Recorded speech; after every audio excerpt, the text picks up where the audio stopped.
Autoridades presentes, senhoras e senhores, bom dia. É com grande satisfação que o Centro de Comunicação e Letras da Universidade Presbiteriana Mackenzie inicia o 3º Congresso Nacional Mackenzie Letras em Rede. Nesta manhã, teremos a conferência Gênero, Por quê e Para quê? Relevância, Modismo e Faz de Conta, que será realizada pelo professor Dr. Carlos Gouveia, da Universidade de Lisboa. Gostaríamos de dar as boas-vindas também aos convidados que estão nos assistindo pela TV Web Mackenzie e pelo YouTube.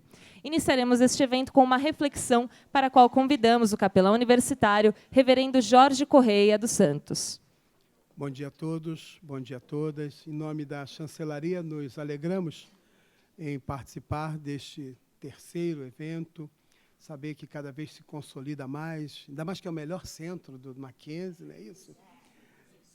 Então, em nome da chancelaria, saudamos o nosso diretor, nossos coordenadores, professores, convidados e aqueles que nos assistem, ainda que à distância. Há um texto da Escritura muito interessante que fala de verbo. Fala do verbo como palavra, do verbo como palavra que se corporiza e, corporizando, habita entre nós. O evangelista João começa o seu evangelho dizendo: no princípio era o verbo, e o verbo estava com Deus, e o verbo era Deus. Ele estava no princípio com Deus. Todas as coisas foram feitas por intermédio dele, e sem ele, nada do que foi feito se fez.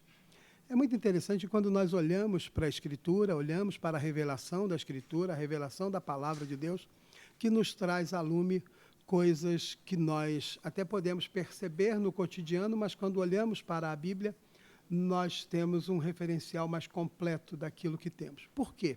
Quando olhamos para o ato criador de Deus, em Gênesis, que é o livro das origens, que é o Bereshit, no hebraico, então, nós vemos ali dizendo que no começo Deus fez todas as coisas e os atos criadores de Deus, que também eram criativos, foram feitos sempre a partir de um verbo de execução e um verbo de realização, onde as coisas eram chamadas à existência sem que elas houvessem.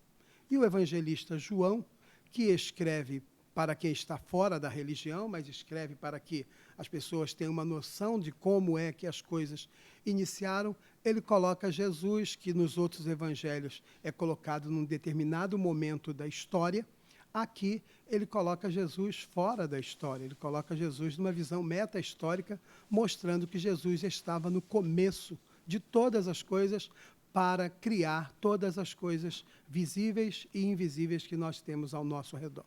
Então, é muito interessante pensarmos que aqui no CCL nós lidamos com todas as coisas relacionadas a textos. É só ver que o nosso congresso se chama Letras em Rede. Então, se lidamos com todas essas coisas, isso é bom nos trazer à memória essa situação de como é que as coisas se originaram. Nós podemos ver todos os eventos relacionados à linguagem, a todos os fenômenos que estão ao nosso redor, aferindo pela palavra de Deus. E quando olhamos, nós entendemos que o verbo para nós cristãos, da forma que olhamos, ele é mais do que uma simples expressão ou uma ação. É uma pessoa. É uma pessoa que emana de Deus, sendo o próprio Deus, para o bem de todos nós. Somos uma instituição confessional, não porque o capelão vem e lê a Bíblia, mas somos uma instituição confessional que nasceu no coração de um casal que veio para o Brasil lá nos anos de 1870 para falar desse Jesus às pessoas. E a dona Mary Ann Chamberlain, olhando da janela da sua casa, via meninos e meninas sem ir à escola. Então, ela idealiza começar uma escola na sala da sua casa. E hoje somos nós aqui. E o reverendo George Chamberlain disse, quando recebeu uma visita ilustre, que nós, a nossa escola, aquela escola, estaria aberta e fazendo as mesmas coisas que fazia naquela época, enquanto a Bíblia estivesse aberta, enquanto o verbo fosse proclamado. E assim estamos, 148 anos depois. Nenhum empresário, nenhum educador pensou em criar uma escola, uma empresa de sucesso que 148 anos depois tivesse a saúde que temos na nossa escola. Então, estamos de portas abertas para receber as pessoas, acolhê-las naquilo que pensam, naquilo que trazem para o desenvolvimento de todos nós. Somos uma porta aberta para que aqui se faça o melhor do que deva ser feito no processo de ensino e aprendizagem nas mais variadas áreas. Mas Jesus é o Verbo encarnado, e nisso nós cremos e nisso nós proclamamos. Eu quero encerrar com uma prece, rogando que Deus abençoe grandemente o nosso congresso. Abençoe os nossos preletores, os nossos professores, os nossos alunos, as pessoas que vão participar nas mais variadas mesas temáticas, nas mais variadas discussões, que saiam abrilhantados, abrilhantem a nossa escola e se apaixonem por ela aqueles que aqui não estão. Nós que aqui estamos, continuemos apaixonados. Não é isso? Oremos. Deus, muito obrigado, porque através de Cristo, teu Filho, Pai, que se encarna e como a tua palavra vive entre nós, mais do que isso, nos chama a te conhecer e a experimentar de todo o teu cuidado. Dirige, Pai, cada uma das mesas, cada um dos debates, cada uma das palestras que ocorrerão nestes dias do nosso congresso. Abençoe, Pai, os nossos dirigentes para que, olhando, sempre procurem aprimorar, para que mais encantamento seja produzido naqueles que aqui estão conosco, daqueles que se achegam a nós e daqueles que nos assistem, ainda que distante. Dada a tua bênção, ora assim no nome de Jesus. Amém. Deus abençoe. Gostaríamos de convidar para a sua saudação o representante da comissão organizadora deste evento, o professor Dr. Ronaldo de Oliveira Batista.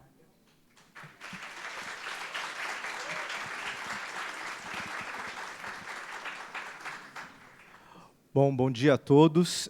Queria dar boas-vindas a todos os participantes, aos nossos convidados, aos nossos conferencistas. Essa é a nossa terceira edição do Congresso Letras em Rede, que é um evento organizado pelo Programa de Pós-Graduação em Letras e pela graduação em Letras do Mackenzie. A gente fica muito contente com a participação ativa dos nossos alunos da graduação, dos alunos da pós-graduação e dos mais de 200 apresentadores de trabalho que se inscreveram para participarem dos simpósios. A gente espera que esses 3 dias aí sejam produtivos para participação em mesas temáticas, em discussões nos simpósios e com as conferências que nós vamos ter hoje, amanhã e na sexta-feira. E na sexta-feira, lembrando também, a gente tem a participação do Inácio de Loyola Brandão, que encerra o nosso evento junto com o professor Nelson Vieira. Agora, na abertura, a gente vai ter a conferência do professor Carlos Gouveia, todos convidados, que a gente agradece muito a honra e a participação. Espero que todos aproveitem o evento e agradeço pela presença. E não posso deixar de agradecer a todos os colegas do programa de pós-graduação. Todos colaboraram imensamente, nem que tenha sido só naquela... falando, precisa de alguma coisa, e eu, por uma particularidade minha, sempre dizia que não precisava de nada, mas, na verdade, precisava de bastante coisa. Mas, enfim, são coisas, modos de organizar. Eu preciso agradecer muito ao Pedro e à Maiara, que são os funcionários da pós-graduação, que, efetivamente, sem a ajuda dos dois, tudo seria absolutamente impossível, e o empenho do Cristiano e do Maurício De Michele em organizar um time de 50 monitores que estão fazendo um trabalho incrível para organizar esse evento para todos nós. Tá bom? Muito obrigado.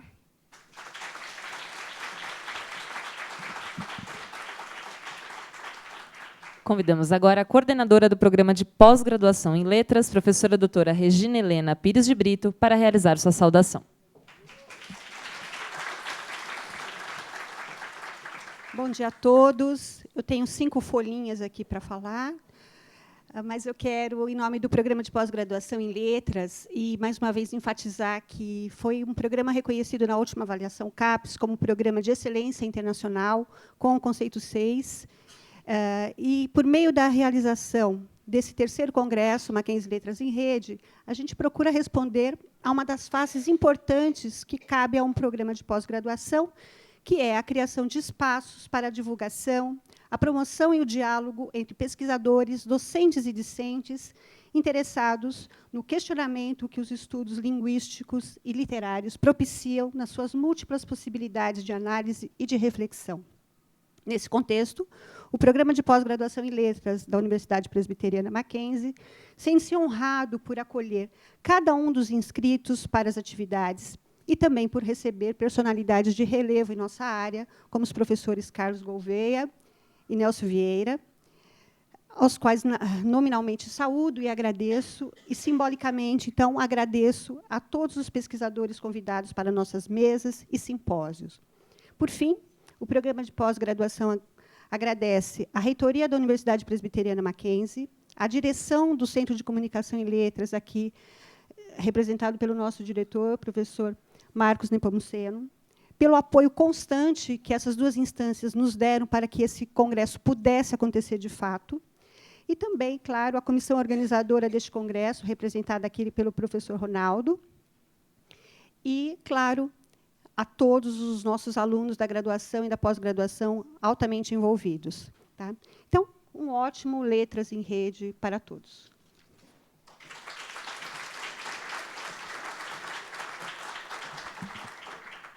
Neste momento, convidamos o diretor do Centro de Comunicação e Letras, professor Dr. Marcos Nepomuceno Duarte, para realizar sua saudação.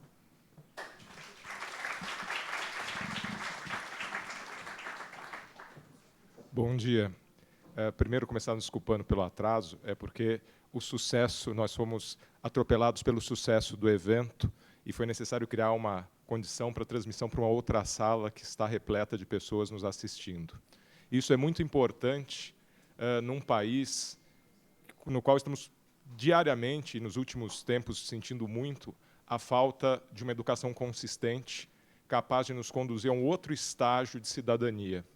Então, quando um evento dessa natureza tem um sucesso de se abrir uma segunda sala, ele abre também, além de uma porta de uma outra sala, ele abre também esperança nos nossos corações.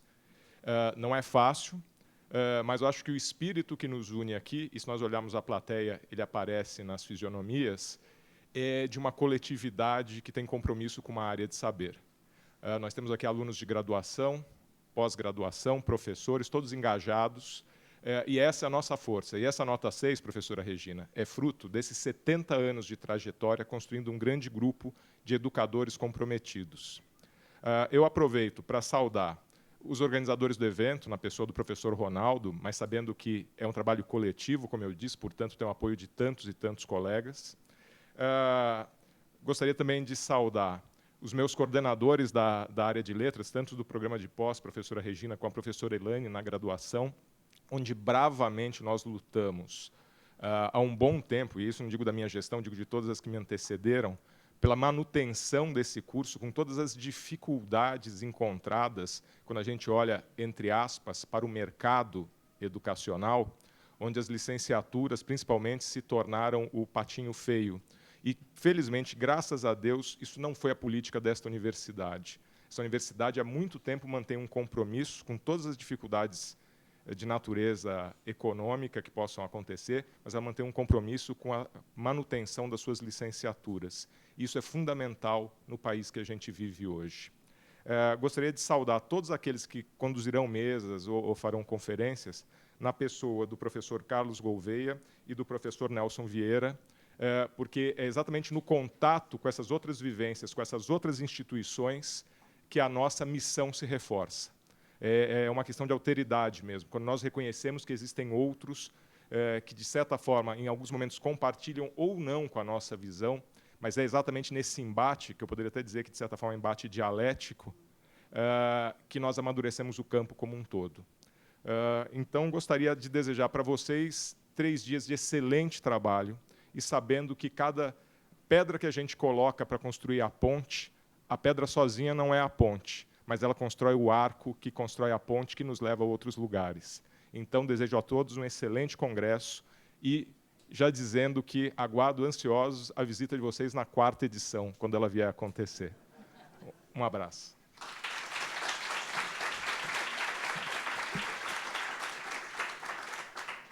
Iniciaremos agora a conferência Gênero, Por quê e Para quê? Relevância, Modismo e Faz de Conta. Gostaríamos de convidar para compor a mesa e realizar a apresentação do palestrante a professora doutora Maria Helena de Moura Neves, docente do programa de pós-graduação em Letras.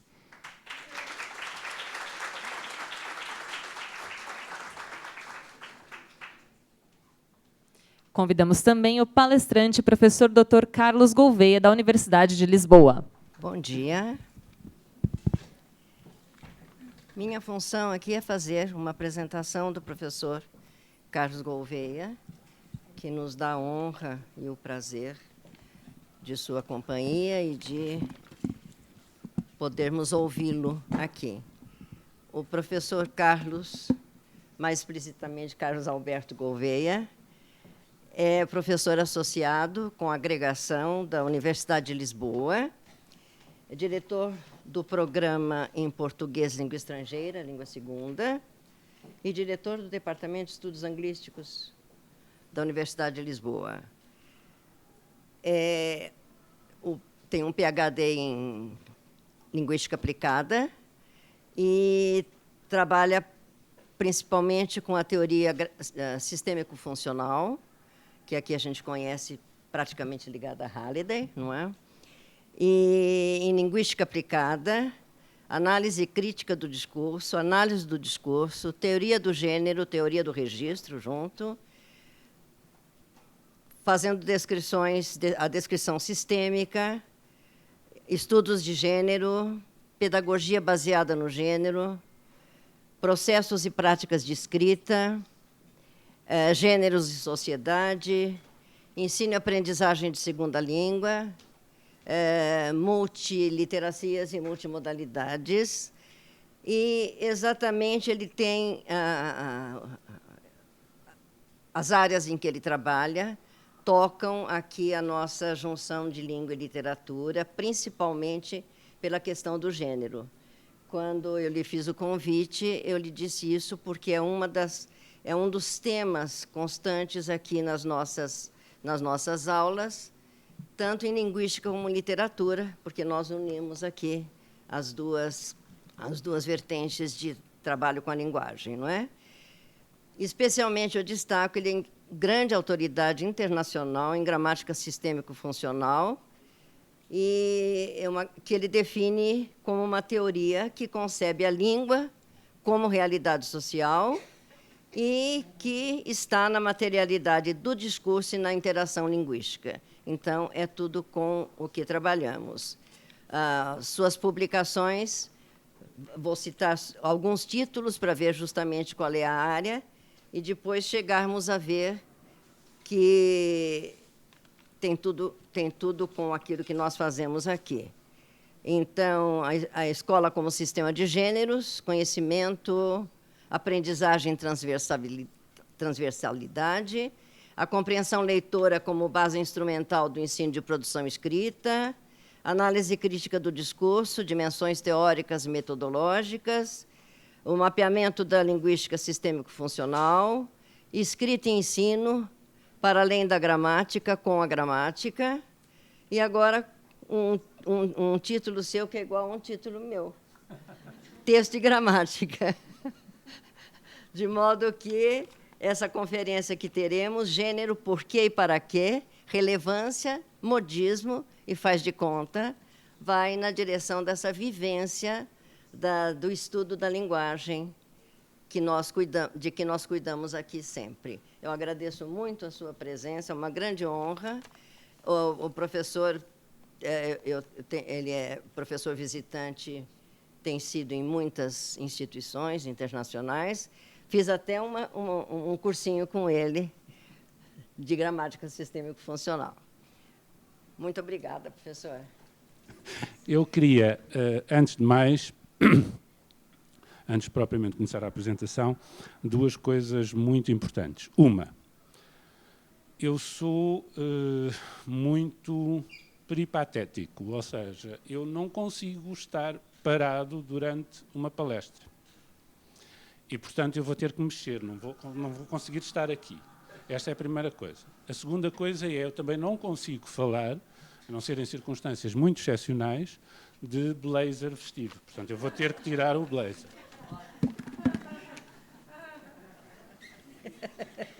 Vai parar por aí, né? Vou parar por aí.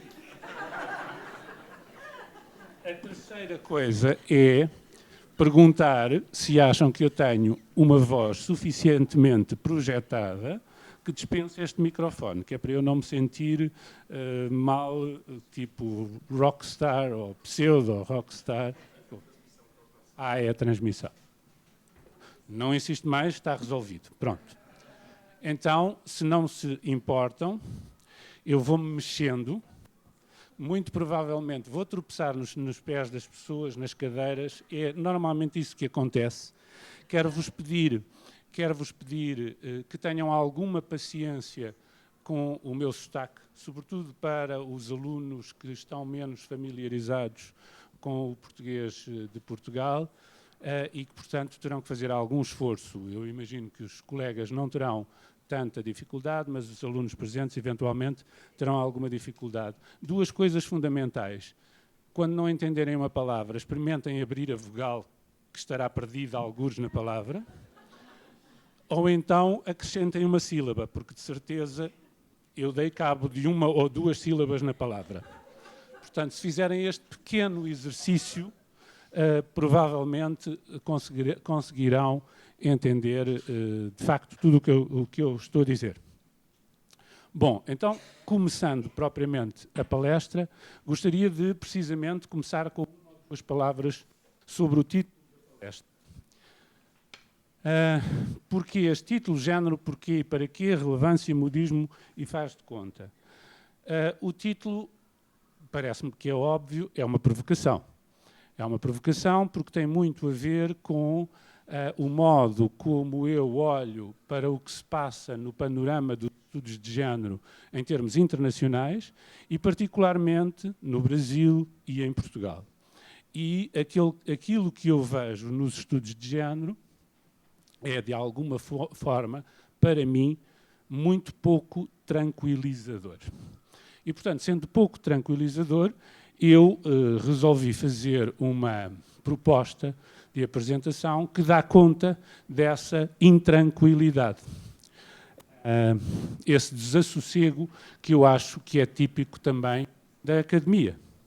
A academia é, para mim, sobretudo, desassossego. Desassossego e interpelação do mundo. E é isso que eu quero fazer, e uso algumas palavras, e, portanto, a propósito deste título, queria chamar a atenção para as palavras que uso no título e que, de alguma forma, estão apenas no título, mas denotam aspectos da apresentação. Portanto, eu vou falar de género, vou falar da pertinência e da relevância do conceito de género, vou tentar fazer uma caracterização do conceito, da noção, e vou dar conta da validade pedagógica do conceito, ou não, que me parece que é pouca, em alguns casos, e falar das relações dos professores com os investigadores e vice-versa. Portanto, depois destas duas ou três palavras, ou uma ou duas palavras sobre o título da apresentação, outras quantas palavras sobre a estrutura da apresentação. E esta apresentação tem 5 momentos fundamentais, muito pouco canónicos, portanto não tenho divisão tradicional, apenas dou conta dos momentos de uma trajetória, digamos assim, que é mais ou menos o relato de uma experiência de vivência com a noção de género. Começo por falar, ou posicionar-me, e por falar do lugar de onde falo, dar conta do lugar de onde falo em termos de posicionamento teórico. Depois dou conta, num segundo momento, da noção de género, o quê e para quê, ou como eu vejo o que está a acontecer. Num terceiro momento falarei de ação social versus prática cultural, que me parecem ser duas coisas bastante distintas e que permitem, de facto, caracterizações da noção de género muito diversas. Um quarto momento em que falarei do contexto como semiótica conotativa e um momento em que falarei da validade, digamos assim, pedagógica da noção de género. Portanto, esta é a estrutura da apresentação. Começamos então por falar do lugar de onde falo, ou dar conta do lugar de onde falo, de me posicionar. Posiciono-me, como foi dito na apresentação pela professora Maria Helena Moura Neves, no lugar da linguística sistémico-funcional. A linguística sistémico-funcional pode ser vista de duas formas, ou de dois pontos de vista. Pode ser encarada como teoria da descrição gramatical, como tantas outras teorias de descrição gramatical, em que, de facto, o foco é a descrição de línguas naturais de sistemas linguísticos. Mas ela é também um instrumento, um modelo de análise textual, uma técnica, isto é, uma técnica, uma metalinguagem para a análise de textos. Quer-me parecer que esta dimensão instrumental da linguística sistémico-funcional decorre, esta dimensão funciona. Esta dimensão da linguística sistémico-funcional como instrumento, modelo de análise textual, decorre, dizia eu, da sua dimensão enquanto teoria de descrição gramatical. E, de facto, porque é poderosa do ponto de vista da conceptualização e da metalinguagem que usa para a descrição dos sistemas linguísticos, ela é usada, de facto, com sucesso, por outras áreas disciplinares como instrumental, um modelo de análise textual. E, portanto, serve como técnica metalinguagem para a análise de textos, nomeadamente, por exemplo, na análise do discurso, na análise crítica do discurso, em várias áreas disciplinares. Colocando no âmbito da linguística sistémico-funcional, quero dar conta também de onde é que me coloco em termos da noção de género com que trabalho. Trago-vos uma citação de Martin and Rose, de 2008, que diz: a primeira coisa que precisamos fazer relativamente a um questionamento sobre os limites do género é colocar o nosso trabalho, e neste caso o meu trabalho, eles estão a falar deles, eu estou a falar com eles e falo também do meu trabalho, colocar o nosso trabalho sobre género no âmbito do modelo funcional da língua e do contexto social em que se desenvolveu, em que essa noção se desenvolveu. Em tal modelo, o género é visto como um nível abstrato de análise, coordenando campo, modo e relações, conhecidos coletivamente como registro. Peço-vos que ponham um R na palavra registro.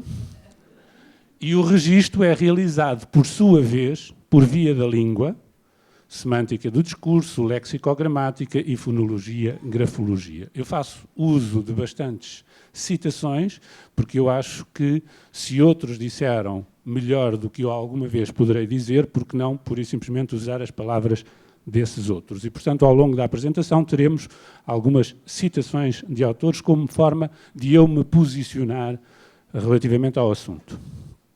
Portanto, linguística sistémico-funcional e, dentro do género, onde é que nos situamos? Na prática, é necessário fazer uma distinção que me parece extremamente pertinente entre, por um lado, aquilo que são teorias e, por outro lado, aquilo que serão práticas derivadas de teorias. Ou seja, a famosa relação entre teoria e prática e a alimentação, digamos assim, da teoria a partir de experimentação prática. E falar, neste caso, desta distinção é necessário para que se perceba que há uma dimensão de género, digamos assim, no âmbito da linguística sistémico-funcional, que é o domínio da teoria, e há uma outra dimensão de género, que é do domínio das práticas derivadas da teoria, nomeadamente a pedagogia da chamada Escola de Sydney. E, portanto, é importante tornar claro, que o meu laser não funciona, é importante tornar claro quando estamos a falar de teoria e quando estamos a falar de prática informada por teoria. São duas coisas distintas. E a noção de género, sendo válida para as duas áreas, de facto reporta-se, digamos assim, a aspectos diversos, quando num caso ou noutro caso. Mais uma citação, esta de Martin, de 2016, que diz: esta dialética entre teoria e prática tem sido muito importante no que diz respeito à evolução da linguística sistémico-funcional e eu não quero minimizar a sua importância. Mas a linguística sistémico-funcional, como a teoria linguística funcionalista,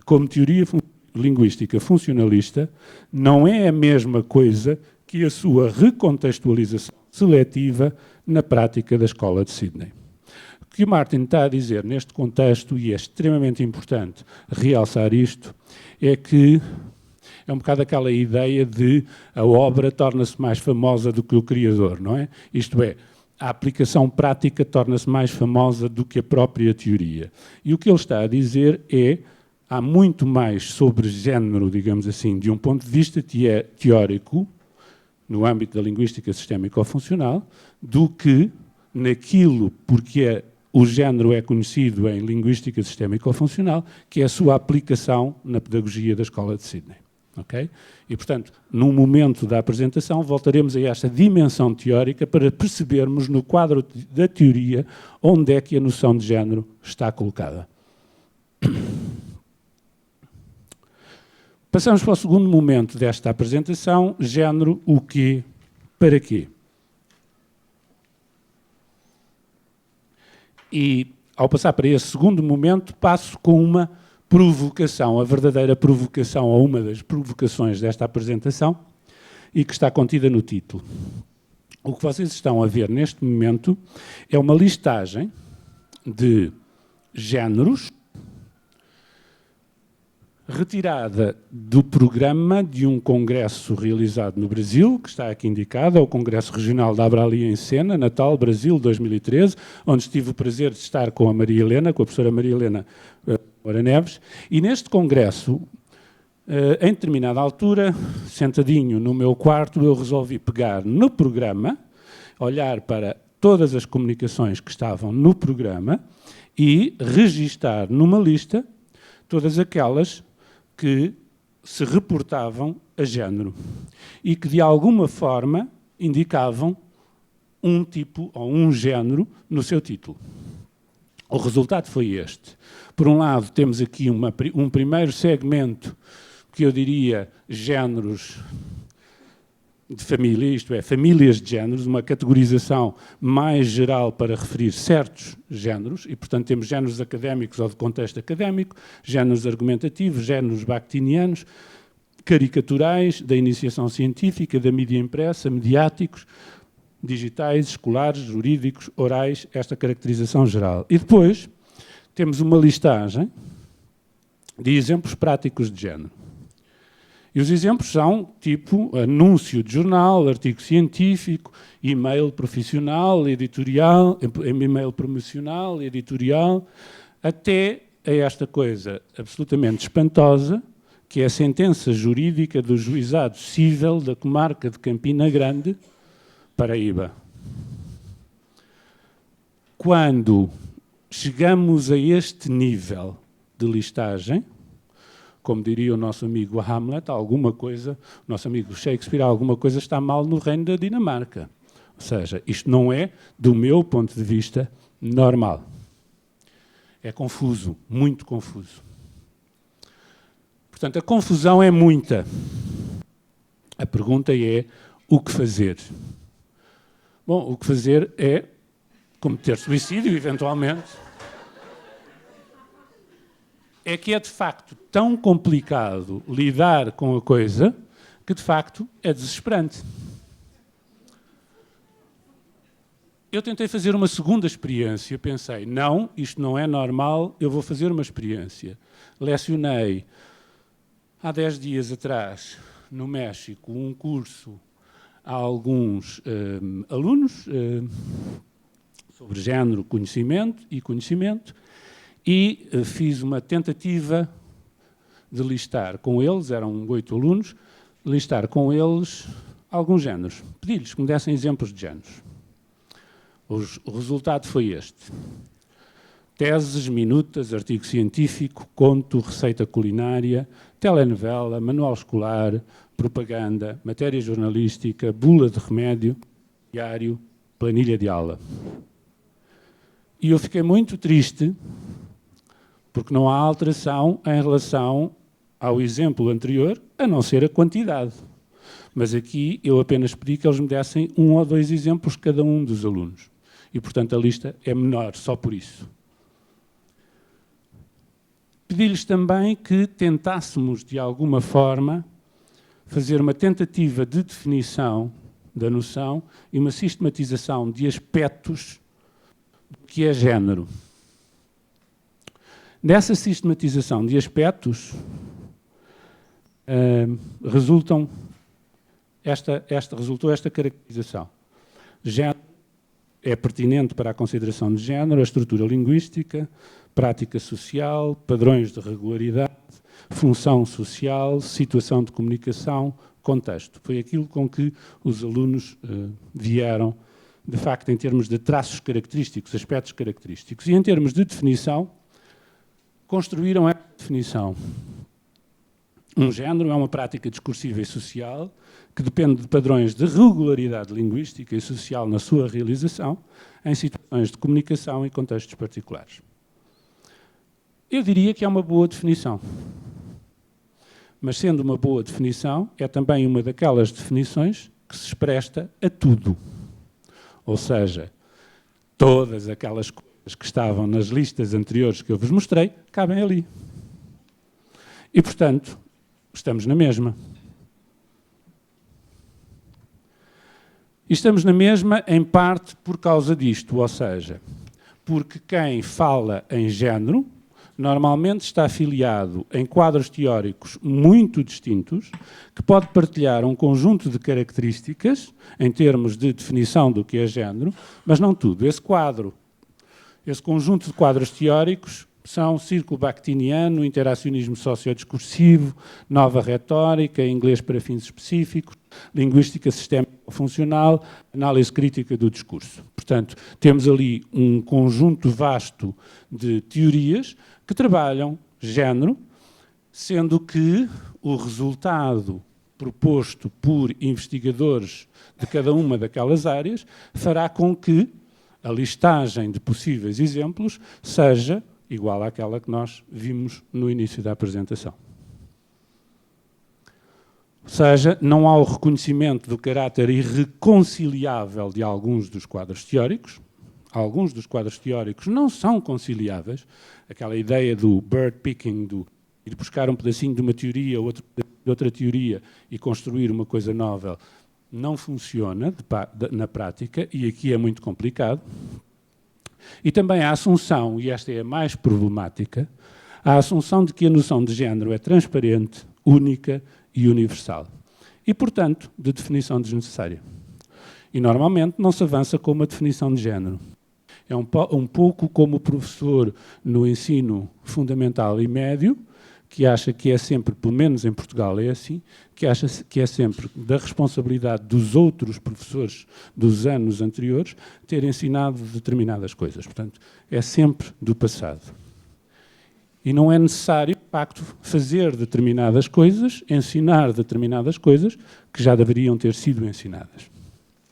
E aqui é um pouco isto, a definição é desnecessária. Ou seja, na prática, o resultado é este. Faz de conta que nos entendemos e que não temos problemas de categorização e classificação entre nós. Mas é apenas um faz de conta, porque, de facto, há problemas. Na comunidade, digamos assim, na comunidade de práticas, há problemas e muitos. Causas para estes problemas, muito rapidamente. Eu penso, pelo menos, em 3 coisas distintas. A primeira, a ideia lançada por Merton em 92 de que existem múltiplos por oposição a individuais.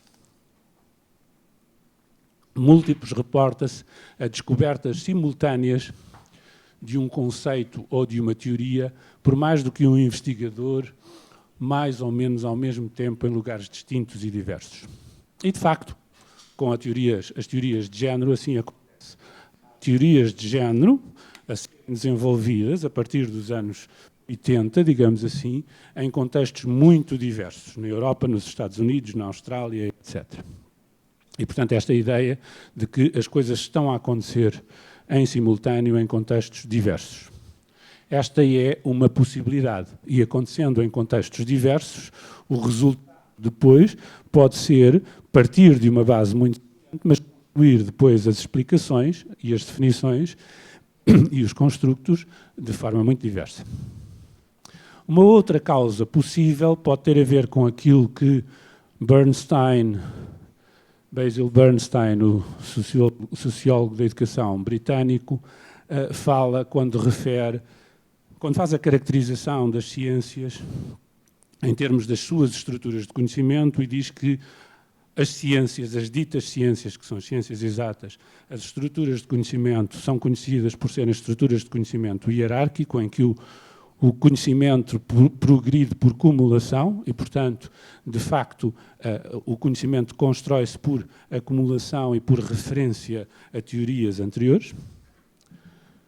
E, por outro lado, as estruturas de conhecimento horizontais, que são típicas das humanidades, em que o que nós temos é um conjunto de estruturas de conhecimento ou de disciplinas caracterizadas por estruturas de conhecimento que são horizontais, no sentido em que cada teoria surge, digamos assim, relativamente isolada de outra teoria. Isto é, não é possível a transferência de conhecimento.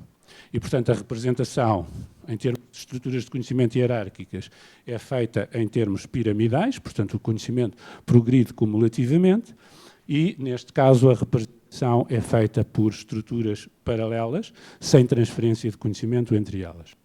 Algures no meio estarão as ciências sociais, que vivem numa espécie de limbo entre uma coisa e outra, com estruturas piramidais, mas paralelas também umas às outras. E, portanto, o caos, chamemos-lhe assim, a segmentação que é possível verificar na caracterização de género, pode resultar desta vivência, digamos assim, da linguística no seio das humanidades e na sua caracterização, precisamente em termos segmentados. Uma outra causa possível, e esta jamais mais uma vez provocadora, pode ter a ver com isto que, desassombradamente, Martin e Rose dizem: os géneros põem as pessoas nervosas, ofendem a modernidade, que prefere esconder a sua genealogia, ou, falta ali um U, ou genericidade, por debaixo da sua crença individualista. Irritam a pós-modernidade, que é fascinada pelo jogo de superfície da intertextualidade em concretizações discursivas e desconfia de sistemas que possam constranger tal carnaval. Mas a modernidade e a pós-modernidade são modas de significação em pose contra o que veio antes. E eu acho que, apesar da provocação, há muito de verdade aqui. Há, efetivamente, algum receio relativamente a este primeiro aspecto de esconder a genealogia e a genericidade por baixo da crença individualista. E, de facto, em muitas teorias de género, o que nós temos é a ideia de que um género é uma estrutura, uma potencialidade individual. Há tantos géneros quanto textos na prática, para algumas teorias. E com este raciocínio, quer-me parecer que não vamos a lado nenhum, poderemos ir a lados muito interessantes de um ponto de vista teórico, não vamos a lado nenhum de um ponto de vista pedagógico. Esta é a minha posição e vamos trabalhar isso. Portanto, estas três causas são causas possíveis para explicar o estado em que vivemos. E a pergunta é: o que é que isto tudo tem a ver com os professores, e sobretudo os professores do ensino fundamental e médio, e quais são as implicações disto na vida dos professores? Bom, eu diria que numa visão pessimista, o problema para os professores é este. Eu encontro-me, mas encontrar-me é estar perdido. Eu sei exatamente onde eu estou, mas estou completamente perdido. Isto numa visão pessimista. Numa visão otimista, eu diria que, de facto, há hipóteses de melhorar a questão. E a hipótese de melhorar a questão tem, do meu ponto de vista, um caminho claro, digamos assim, a percorrer. Começando, por exemplo, por trabalhar o que se entende por género. E trago uma citação de Carolyn Miller, que é uma teórica norte-americana que trabalha nos estudos da nova retórica sobre género, portanto, não é da área da linguística sistémica ou funcional, que diz, e eu há bocado saltei pelos slides uma outra citação dela, que diz: uma coleção de discursos pode ser organizada em classes em mais do que um modo. Porque uma coleção de discursos organiza os elementos com base num conjunto de semelhanças. O princípio usado para selecionar as semelhanças pode dizer-nos muito acerca da classificação. Uma classificação de discurso será retoricamente relevante se contribuir para a compreensão de como funciona o discurso, isto é, se refletir a experiência das pessoas que criam e interpretam o discurso. Isto quer-me parecer que é absolutamente fundamental e, eu diria, óbvio. Isto é assim que se procede em ciência. Olhamos, identificamos, descrevemos, classificamos. E classificamos em função do princípio de categorização. Portanto, isto parece-me muito importante. E aquilo que eu gostaria era de saber exatamente qual é o princípio de classificação que está por detrás de cada uma das teorias de género que permite chegar a uma listagem como aquela com que comecei esta apresentação. Embora a crítica retórica, ela continua, Miller, embora a crítica retórica tenha recentemente produzido uma profusão de afirmações de que certos discursos constituem uma classe distinta ou género, a teoria retórica não providenciou liderança firme sobre o que constitui um género. Por exemplo, os géneros retóricos têm sido definidos por semelhanças ou estratégias ou formas no discurso, por semelhanças na audiência, por semelhanças em modos de pensamento, por semelhanças em situações retóricas. A diversidade destas definições coloca um problema tanto aos teóricos quanto aos críticos. Ou seja, em 1984, Miller estava exatamente como em 2013, naquele encontro da Abralin, como em 2018. Isto é, de facto, temos problemas nas definições de uma categoria em particular. E, portanto, é necessário avançar e trabalhar nesse sentido. Uma hipótese alternativa a tudo isto é esta. É pensarmos, por exemplo, na questão do género a partir de uma rede de sistema, entendendo o género como parte de um sistema. Parte de um sistema significa que o género é escolha. E é escolha numa rede de escolhas possíveis que constitui o sistema. A título muito breve e de exemplo, podemos dizer que os géneros, ou um género, pode cumprir uma de duas funções imediatas. Isto é, eu, quando uso um determinado género para a construção de um texto, faço uma de duas coisas. Ou instruo, digamos assim, ou informo. Eu não faço as duas coisas ao mesmo tempo numa rede de sistemas. Se eu faço isto, outras possibilidades se abrem em termos de escolha. Se eu faço isto, outras possibilidades se abrem em termos de escolha. Okay? E, portanto, a noção de género enquanto parte, digamos assim, de um sistema, é a noção de género enquanto escolha. Na prática, o resultado final em termos de produção de um texto é a sequência das escolhas na rede do sistema. Okay?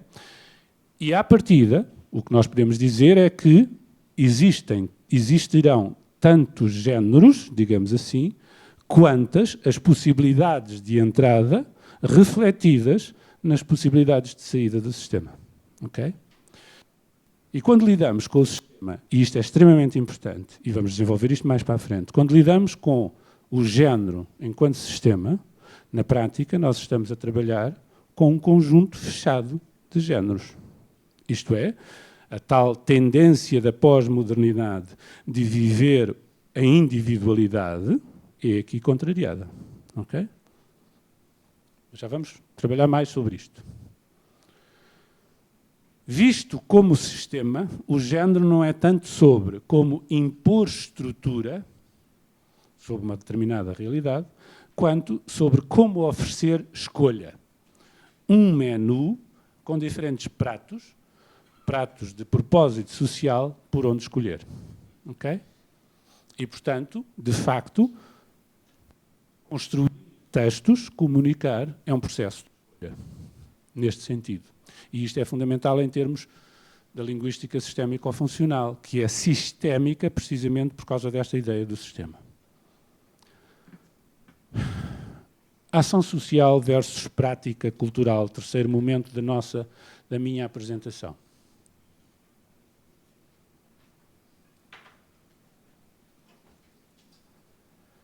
Penso que temos que colocar 3 perguntas absolutamente fundamentais para lidar com o problema do caos do género. Primeiro, temos que olhar para as várias teorias e perceber, olha, já funciona. Perceber, já percebi que não funciona é no ecrã, no monitor, mas na parede funciona. Ok. Muito bem. Como é que o género, primeira pergunta que nos devemos colocar é como é que o género é teorizado? Quer dizer, como se relaciona com outros conceitos da teoria, qual o seu poder explicativo. Uma outra pergunta que nos devemos colocar também é como é que o género é operacionalizado na investigação. O que quer dizer que temos que nos preocupar com saber se há consistência na interpretação dos construtos que abordam o género na teoria. Terceira pergunta, como é que o género pode ser aplicado na pedagogia? E esta é, para mim, de facto, a pergunta fundamental. Como é que o género pode ser aplicado na pedagogia? Ou seja, como podemos basear-nos no género para o desenho e desenvolvimento de pedagogias. A maior parte das teorias de género, aquelas que dão asa ao aparecimento daquela listagem de géneros possíveis de há pouco, foca-se predominantemente na atividade social, ou seja, o género como atividade social. Vista como tendo impacto na língua, mas existindo fora da língua enquanto sistema. Isto é, o género não é uma questão linguística. Okay?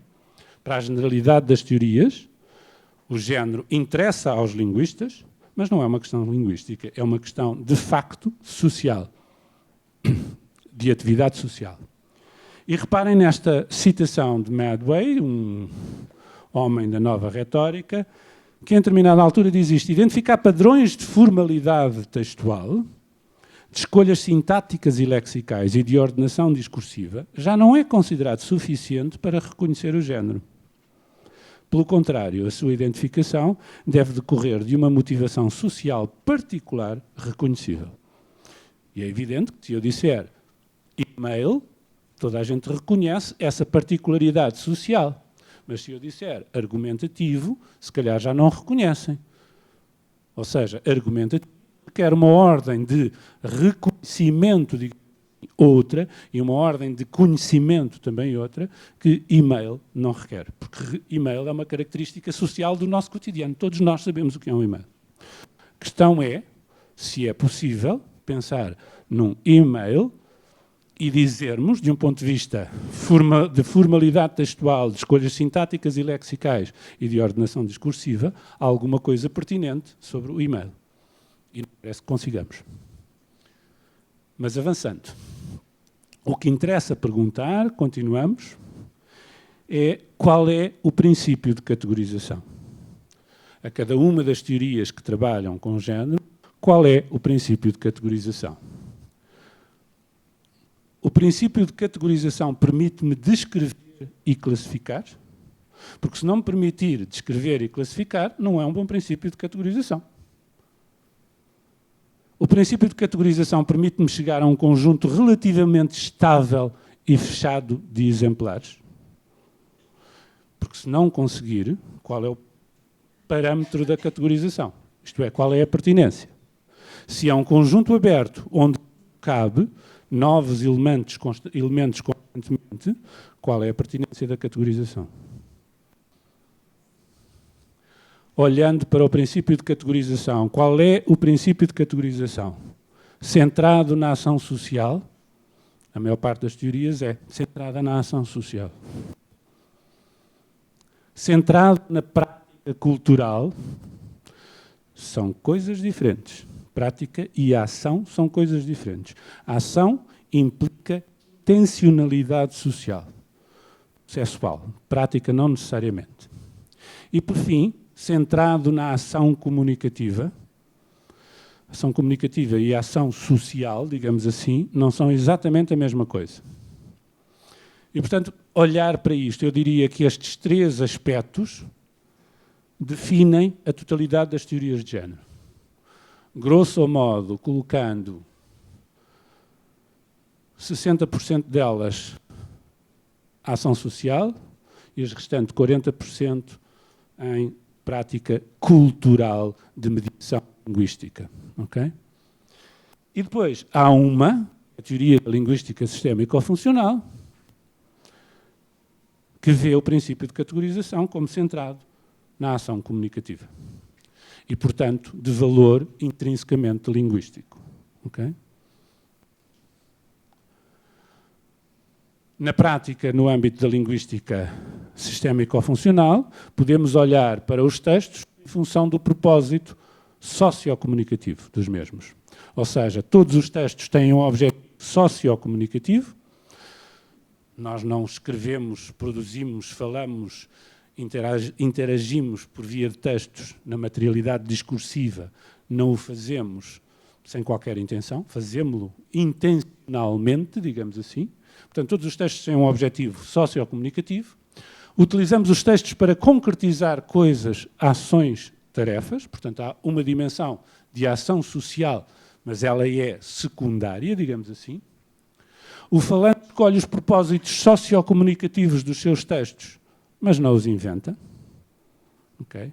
E a ideia de invenção é extremamente importante porque há também uma certa ideia nas teorias de género sobre a criatividade do género.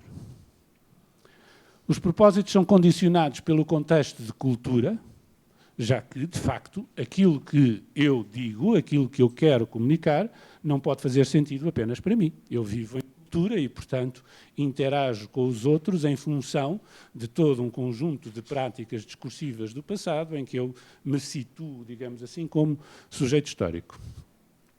Por vezes explicitamos os propósitos sociocomunicativos dos textos, mas muito frequentemente deixamos-los implícitos, sendo inferidos a partir dos próprios textos. E este é um dado fundamental porque, de facto, aquilo que está a dizer é que eu, olhando para os textos, posso, de facto, de imediato, não identificar o propósito. Mas, lendo o texto, interagindo com o texto, ouvindo o texto, eu consigo identificar o propósito, mesmo que ele seja apenas implícito. Eu diria então que o género, na perspectiva que defendo aqui, é de que é um processo linguístico na prática social ou cultural, na sua orientação para um fim comunicativo específico, se organiza em etapas. E a ideia de etapa é absolutamente fundamental para a caracterização de género. Já não estamos naquela citação do Medway de características formais, sintáticas, etc. Isso vem depois. Estamos num momento prévio de organização do género em etapas. Etapas que cumprem o propósito sociocomunicativo.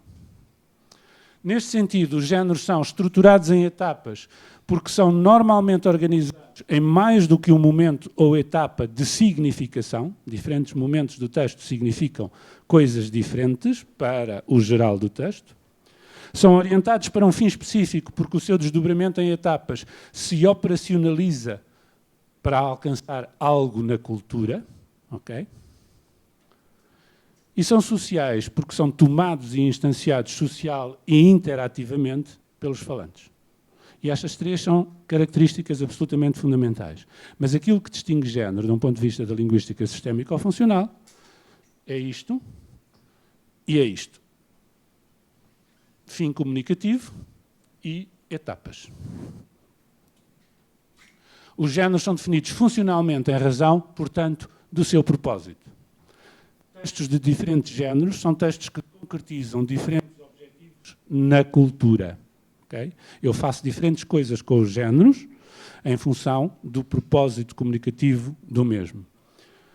Tais objetivos refletem-se em diferenças linguísticas, no modo como as etapas estruturais, e não estamos no domínio micro da lexicogramática, estamos no domínio da organização do texto, nas etapas estruturais, no modo como as etapas estruturais dos géneros se organizam. Os géneros representam agrupamentos, e a ideia de agrupamento está relacionada com a ideia de categorização. Os géneros representam agrupamentos de textos que são similares no que diz respeito a padrões discursivos, às etapas que seguem. Os géneros são realizações do plano cultural no plano textual, o qual, por sua vez, se realiza por via da língua. Portanto, há uma dimensão linguística extremamente forte. E essa dimensão linguística é trabalhada em linguística sistémico-funcional desta forma, ou seja, na prática, há um princípio de estratificação, digamos assim, da significação e da expressão, digamos assim, no sistema, na língua, aqui tratado de um ponto de vista genérico, textual, mas ao nível do texto nós temos uma estratificação em 3 níveis distintos. Um primeiro domínio da semântica do discurso, um segundo domínio, digamos assim, da lexicogramática e um terceiro domínio da expressão, grafologia, fonologia, o que for. Mas o que me interessa aqui focar com esta representação não é o domínio da estratificação ao nível do sistema, porque a estratificação do sistema é reconhecida de formas diversas em todas as teorias de descrição linguística. O que é relevante aqui é que em linguística sistémico-funcional se vive, digamos assim, de uma forma clara, de um ponto de vista teórico, a relação entre o texto e o seu contexto. E os textos não existem sem contextos. Portanto, qualquer descrição de um texto é e será sempre, vamos ver isso mais à frente, a descrição do seu contexto. E, portanto, o que nós temos aqui, de um ponto de vista da linguística sistémico-funcional, são outros 2 níveis de estratificação, em que as unidades do nível superior de estratificação se realizam no sistema imediatamente a seguir da estratificação. O sistema maior, digamos assim, de estratificação é o sistema da cultura, do contexto cultural, que dá aso ao género. O sistema imediato, o extrato imediatamente a seguir é o extrato do registro no qual o género se realiza. E o registro, por sua vez, realiza-se na semântica do discurso, a qual se realiza na lexicogramática e assim sucessivamente. Portanto, as unidades de um nível superior, digamos assim, de um extrato superior, realizam-se por padrões e metapadrões nos extratos imediatamente a seguir. Rapidamente, na prática, o que nós temos aqui é uma separação entre um plano contextual, aquilo que poderemos definir de níveis extralinguísticos da estratificação, e o plano textual ou níveis linguísticos da estratificação. Isto é relativamente pacífico, não está aqui sequer representada a estratificação. O que não é pacífico é isto, e isto é que é a novidade.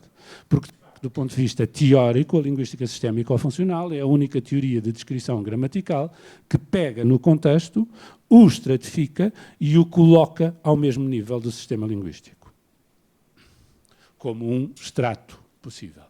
Ora bem, o que interessa, do ponto de vista do trabalho com o género, é pensar o género enquanto objetivo sociocomunicativo específico de um texto, e que esse objetivo específico molda o tipo de texto que é, isto é, o género.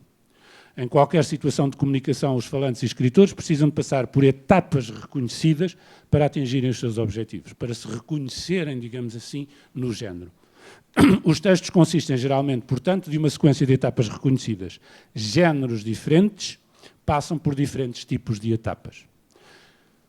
Há uma coisa que o senso comum nos diz, que todos os textos, e se pensarmos nisto em termos de definição geral do que é um género, todos os textos têm, e os nossos professores no ensino básico e no ensino fundamental e médio dizem isto, todos os textos, olha, não te esqueças, tens que ter uma boa introdução, um bom desenvolvimento e uma boa conclusão, senão o texto não é um bom texto. Esta ideia da introdução, desenvolvimento e conclusão é a ideia de que os textos se organizam em etapas. O único problema aqui é precisamente este que está aqui consignado. Numa afirmação de não te esqueças que tens de ter uma introdução, um desenvolvimento e uma conclusão, é que dependendo do género, o desenvolvimento, a introdução, o desenvolvimento e a conclusão serão diferentes. E isto é absolutamente fundamental se nós conseguirmos explicar isto aos professores, para eles explicarem isto às crianças quando produzem os seus textos. Explicar-lhes não apenas que é preciso uma introdução, um desenvolvimento e uma conclusão, mas para aquele género específico, por exemplo, para produzir um texto argumentativo, temos que ter uma tese e um conjunto de argumentos. E, eventualmente, a reiteração de uma tese, por exemplo. Ou seja, a tese será a tal introdução, os argumentos serão o desenvolvimento, a reiteração da tese será a conclusão. Mas, efetivamente, é capaz de ser mais produtivo para o aluno dizermos, não te esqueças que tens que ter uma tese. O que é uma tese? Uma afirmação que depois tu vais defender ao longo do texto com argumentos. E depois vais reiterar a tese como conclusão em função dos argumentos que apresentaste. Se dissermos que isto é um texto argumentativo, ganhamos mais em produtividade dos alunos do que se dissermos, olha, não te esqueças que tens que ter uma boa introdução, um bom desenvolvimento e uma boa conclusão. Portanto, género, objetivo e etapas, e depois olhar para o campo na relação disciplinar, ou seja, o campo de um texto inclui os campos técnicos da ciência, dos estudos sociais e dos textos da tecnologia, mas tem também o enredo, o cenário, as personagens, as mensagens das histórias e as questões que são discutidas nos argumentos. Ou seja, o que interessa aqui, se nós quisermos pensar em termos de conhecimento disciplinar e se quisermos pensar em termos de conhecimento, em termos de instrução fundamental e média, as várias disciplinas que compõem o currículo escolar farão uso de diferentes géneros escolares, cada uma delas, e esses usos, esses géneros escolares, resultam da interseção, se vocês quiserem, do no nível superior, digamos assim, da estratificação, que é o género, com o nível imediatamente a seguir, que é o registro através da sua dimensão campo.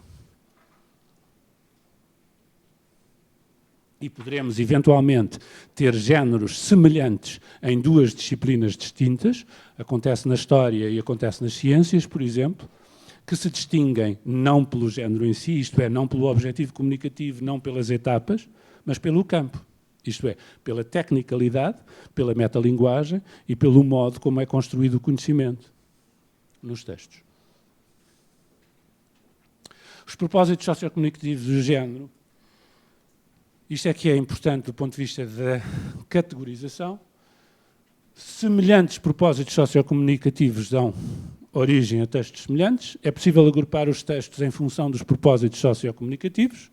Podemos eleger o propósito sociocomunicativo como principal critério de classificação dos tipos de texto ou géneros e o propósito sociocomunicativo versus o que, quem e o como dos textos. O que, o quem e o como dos textos é o dito registro dos textos, okay? O campo, as relações e o modo.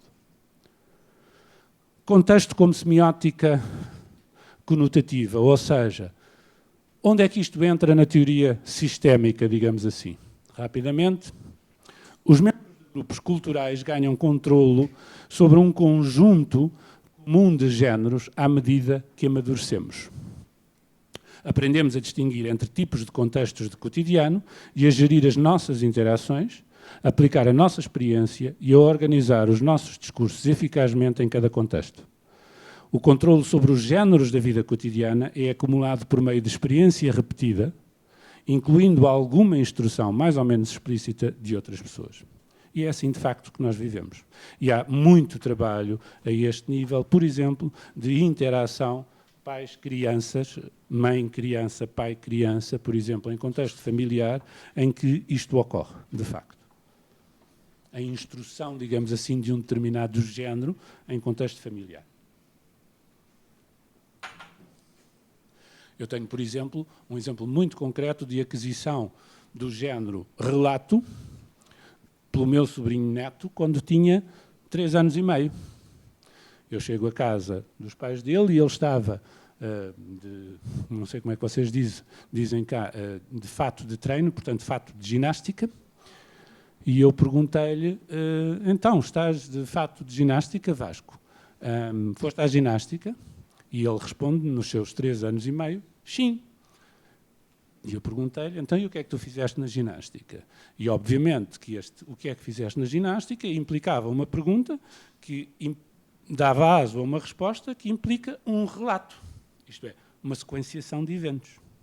E ele foi capaz de fazer a sequenciação de eventos. Eu não vou reproduzir a fala dele, mas na prática o que ele me disse foi: sim, corri, cambalhota, cambalhota, cambalhota, fiquei cansado, bebi água, cambalhotas. Na prática, ele deu-me conta, efetivamente, daquilo que fez.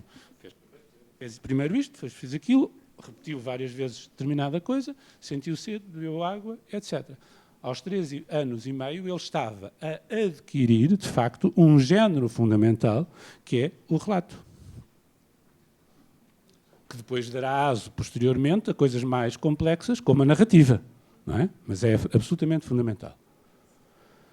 A potencialidade contextual para a significação dos textos torna claro que qualquer descrição do sistema que a partir dos textos se possa fazer no âmbito de uma teoria de descrição gramatical será também necessariamente uma descrição dos contextos. Portanto, quando estamos a trabalhar com género, estamos a fazer uma descrição dos contextos. Neste caso, do contexto cultural.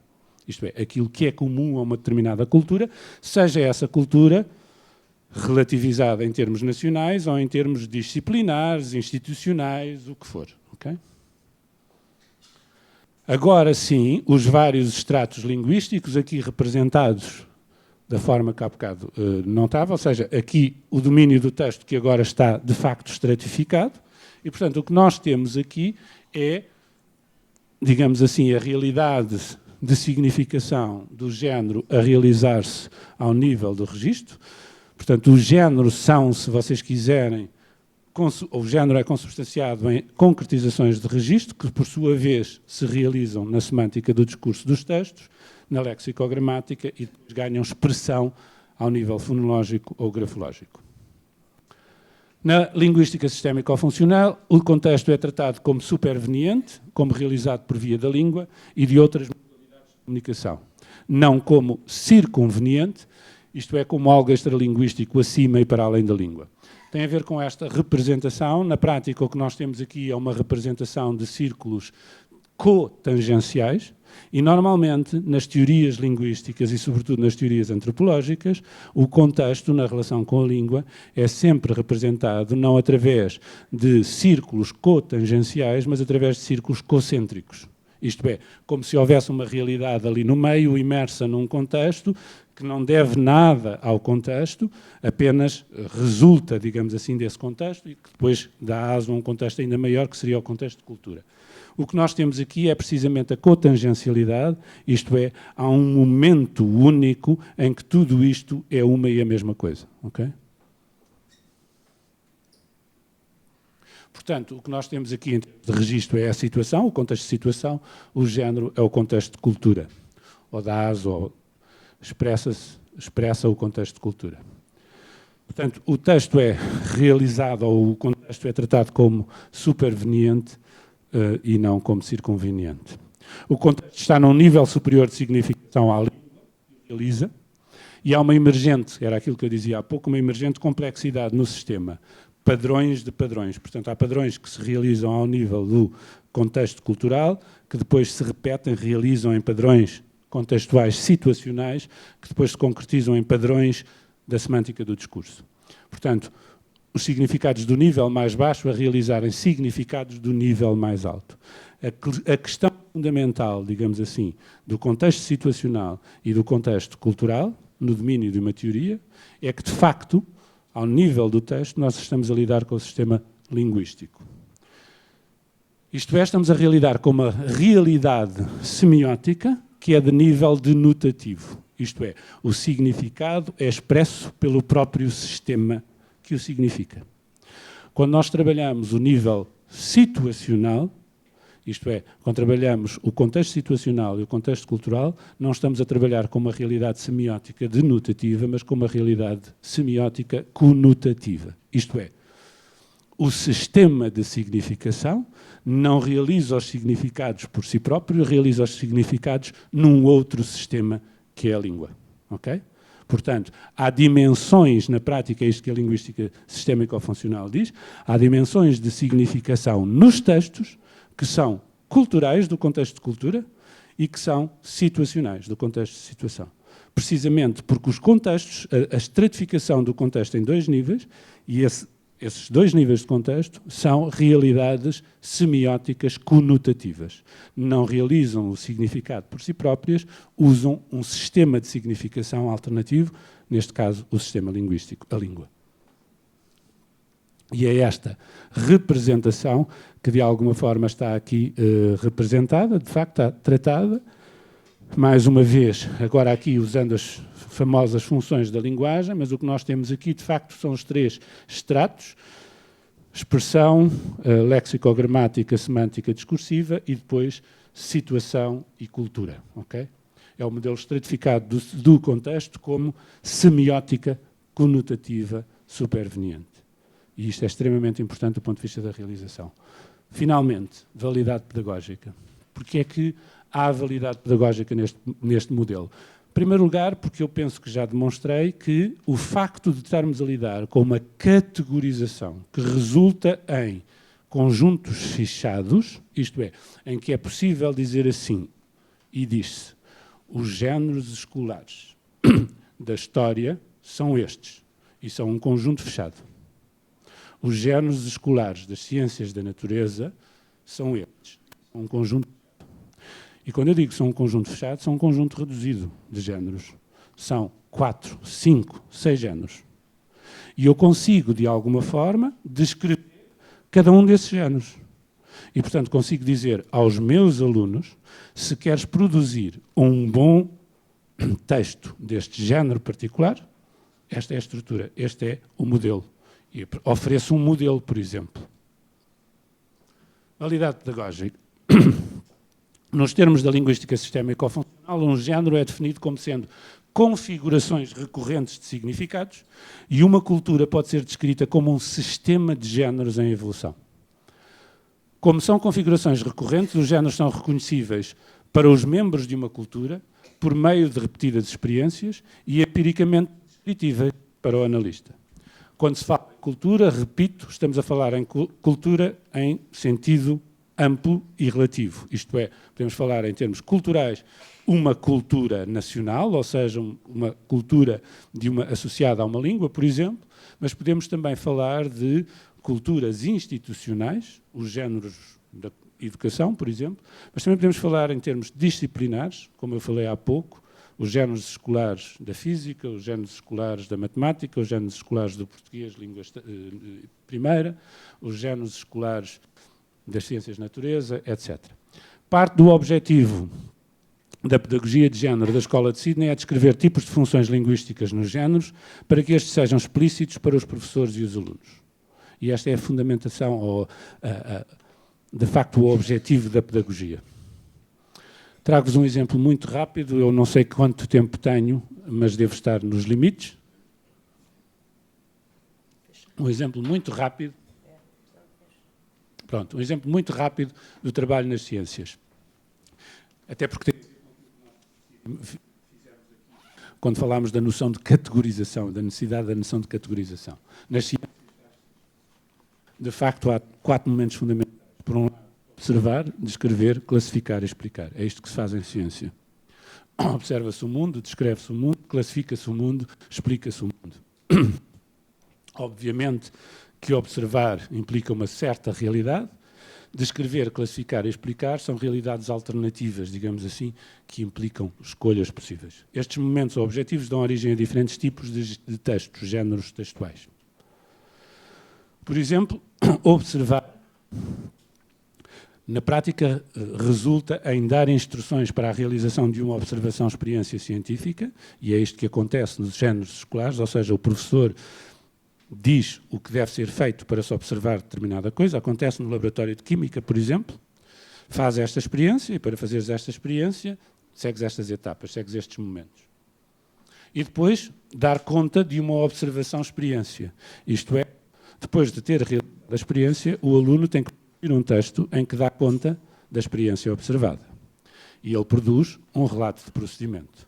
Ou seja, já temos aqui 2 géneros diferentes em uso no contexto escolar, que dão aso a 2 coisas distintas. Há um momento, eventualmente, da descrição, em que descrevemos um fenómeno ou tipo de coisa que dá aso a um relatório descritivo, por exemplo. e descrever um todo e as suas partes que dava base a um relatório composicional, ou seja, e nós fazemos isto no nosso cotidiano e isto é fundamental em contexto escolar. Depois, do ponto de vista do classificar, comparar fenómenos interrelacionados, descrevê-los e arrumá-los com base em determinados critérios de classificação. Isto dá aso a um relatório classificativo.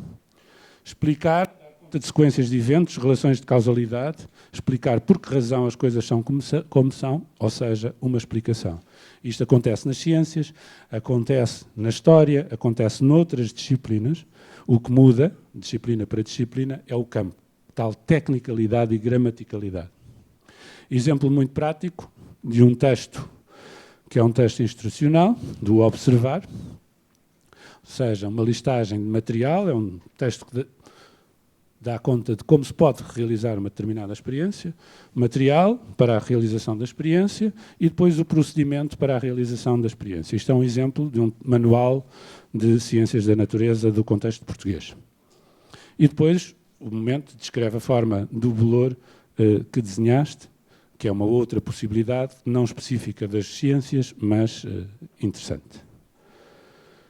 No domínio do descrever ainda as bactérias, um texto, são micro-organismos unicelulares que pertencem ao reino Monera, caracterizam-se por não terem um verdadeiro núcleo, podem encontrar-se no ar, etc. São com estes textos que os nossos alunos se confrontam na escola e são estes textos que depois, de alguma forma, eles têm que escrever quando respondem a perguntas nos testes, nas aulas, etc. Portanto, se os ensinarmos a produzir estes géneros textuais, as hipóteses de sucesso são múltiplas, mas para isso é necessário que os professores tenham plena consciência do que devem fazer em trabalho com os seus alunos para cada um destes textos. Um exemplo de um texto do classificar, classificar micro-organismos, afinal nem todos os micro-organismos são perigosos, não é? De acordo com a relação que mantêm com o ser humano e, portanto, o que nós temos aqui é um princípio de classificação dos micro-organismos. E depois uma explicação, aquilo que é uma explicação de um fenómeno, não é? Para se explicar a fagocitose e a diapedese. Muito rapidamente, o que eu vos estive a mostrar são estes exemplos que estão aqui representados na prática, um instrumento de trabalho valioso para os professores, que é qual é o género relatório descritivo, relatório classificativo, relatório composicional, qual é o objetivo sociocomunicativo. No relatório descritivo é classificar e descrever uma coisa, no classificativo é classificar e descrever diferentes tipos de coisas, no composicional partes de um todo. Estas serão as etapas, que são semelhantes a todos eles, porque depois é a organização interna das etapas em fases é que é diferente. Mas as etapas são fundamentalmente estas. Um primeiro momento de classificação e depois um segundo momento de descrição daquilo que se classificou. Seja uma descrição por composição, seja uma descrição de enunciação de dados. Depois temos procedimentos, os géneros, a tal instrução para uma experiência, que dá aso a instrução, a protocolo e a relato de procedimento. É muito engraçado porque, por exemplo, os alunos coexistem com estes textos na escola, porque quando entram no laboratório para fazer uma experiência, é-lhes dada uma instrução para a realização da experiência, como vimos aqui, depois ser-lhes dado um relato de procedimento para dar conta de como se desenvolveram a experiência e o que observaram, mas no laboratório, muito provavelmente, terão na parede do laboratório um protocolo, ou seja, um texto que lhes diz como se devem comportar naquele espaço, ou seja, o que é possível fazer e não é possível fazer naquele espaço muito concreto. E, portanto, aqui são os procedimentos e depois, por fim, só vos trago isto, as tais explicações, que podem ser de 3 tipos, explicações sequenciais, fatoriais ou consequenciais. Existem nas ciências e na história também, portanto, estes são géneros que coexistem em diferentes áreas disciplinares. E depois, as etapas de cada um deles, mais uma vez, é óbvio que a diferença entre uma fatorial e uma consequencial, aqui o fenómeno e a explicação são as etapas fundamentais, mas a explicação aqui será uma explicação fatorial, ou seja, determinados fatores contribuíram para esta realidade. Aqui será uma explicação consequencial, ok? O propósito fundamental é a consequência, não... É isto que eu tenho para vos mostrar, para vos trazer. Queria só num último apontamento dizer, de alguma forma, eu estive aqui, como se costuma dizer nestas circunstâncias, a vender o meu peixe. Não sei se vocês têm essa expressão cá, nós temos. Estive a vender o meu peixe, ou seja, a defender a minha dama, ou, se vocês quiserem ir para outros domínios, a defender o meu partido, a defender o que quiserem. Mas, de facto, independentemente de estar aqui a defender aquilo que eu pratico, aquilo que eu gostaria de frisar é a validade, de facto, de um ponto de vista pedagógico, de trabalhar estas coisas com os professores, para eles trabalharem com os alunos. Eu tenho feito formação de professores dentro deste modelo e garanto-vos que o sucesso escolar acontece. E acontece uma outra coisa, e com esta me calo, acontece uma outra coisa que é muito importante, que é a transferência de conhecimento. Os nossos sistemas de ensino não estão pensados, infelizmente, não estão pensados para a transferência de conhecimento. Isto é, a organização curricular do ensino fundamental e médio, ou do básico e secundário em Portugal, a organização curricular é uma organização segmentada. As diferentes disciplinas não convivem umas com as outras em termos de conhecimento adquirido. Diga-se de passagem que os professores de línguas estão num departamento de línguas numa escola secundária ou média, estarão num departamento de línguas, os professores de ciências estarão noutro, etc. É necessário pôr os professores de ciências a trabalhar com os professores de línguas e vice-versa, ou seja, constituir equipas profissionais de educação nas escolas. Isto é absolutamente fundamental, porque há muito a aprender entre os vários professores. E aquilo que acontece do ponto de vista dos alunos é que começa a haver transferência de conhecimento. Um exemplo muito caricato, e com isto calme, foi em determinada altura um aluno de um dos professores que fez formação connosco perguntar diretamente ao professor, estava numa aula de língua inglesa, língua estrangeira, inglês, língua estrangeira, põe o dedo no ar e diz: professora, mas espera lá, essa revolução industrial de que está a falar é a revolução industrial de que a gente falou em história? E a professora respondeu: sim. Isto é um exemplo caricato e todos nós sorrimos e todos nós rimos, e isto é de facto um exemplo caricato. Mas atenção, este é o bom aluno. Este é o bom aluno. Este é aquele que consegue fazer a transferência de conhecimento. Ok? Porque a generalidade dos nossos alunos não faz a transferência de conhecimento. Com esta pedagogia, eles conseguem fazer a transferência de conhecimento. A primeira reação dos professores das ditas disciplinas de conteúdo, as não línguas, a primeira reação foi: mas se eu começar a instruir os meus alunos sobre como eles devem construir os textos para produzirem na minha disciplina, não tenho tempo para dar o conteúdo. Até que perceberam, a meio da formação, que a forma também é conteúdo, ou seja, quando estão a explicar como os textos funcionam, estão também a transmitir conhecimento aos alunos da sua área disciplinar. E pronto, fica aberta a perguntas. Muito obrigado.